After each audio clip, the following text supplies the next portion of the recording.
Hello friends, నా చేతిలో ఉన్నది ఏం ప్రోడక్ట్ అనుకుంటున్నారా? సో ఇదైతే ఒక ఎలక్ట్రిక్ గ్యాడ్జెట్ అనమాట. సో దీన్ని నేనైతే 137 రూపీస్కి మీషోలో అయితే ఆర్డర్ చేశాను. సో ఇది నన్ అదర్ దాన్ మనకు యూఎస్బి పోర్ట్స్లో పెట్టుకుంటే వర్క్ అయ్యేదనమాట. సో ఇందులో అయితే 3 యూఎస్బి బల్బ్స్ అయితే ఉంటాయి. అట్ ఎ టైమ్ ఒక యూఎస్బి ఎలక్ట్రిక్ ఫ్యాన్ కూడా ఇచ్చారు. సో మనం ఈరోజు అయితే ఈ 3 యూఎస్బి లైట్స్ అయితే టెస్ట్ చేయబోతున్నాము. సో రండి చూసేద్దాము.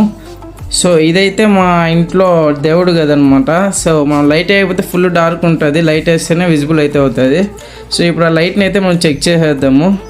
సో మీరు చూసుకోవచ్చు, ఒకటి పెట్టాను. సో ఇంకోటి అయ్యో ఎడబోతుంది స్లాంగ్. సో టోటల్లీ ఇలాగ 3 లైట్స్ అయితే పెట్టేశాను గైస్. యూఎస్బి నా ల్యాప్టాప్కి అయితే కనెక్ట్ చేశాను. సో ఒకటి తీసేసి వర్టికల్గా అయితే పెట్టే ట్రై చేశాను. వర్టికల్గా పెడితే మాత్రం లైటింగ్ భయంకరంగా వస్తుంది. జపాన్ వాళ్ళు అక్కడ ఏవేవో కనిపెడుతుంటే ఈ ఎదవేం కనిపెట్టుకొచ్చాడు చూడు. సో ఆ దేవుడి పటాలు కూడా క్లారిటీగా అయితే కనిపిస్తుంది నాకైతే. సో ఇంకా యూఎస్బి ఇంకో light plus USB electric fan అయితే నేను నెక్స్ట్ వీడియోలో అయితే మీకు చూపిస్తాను. సో సబ్స్క్రైబ్ అయితే చేసి పెట్టుకోండి.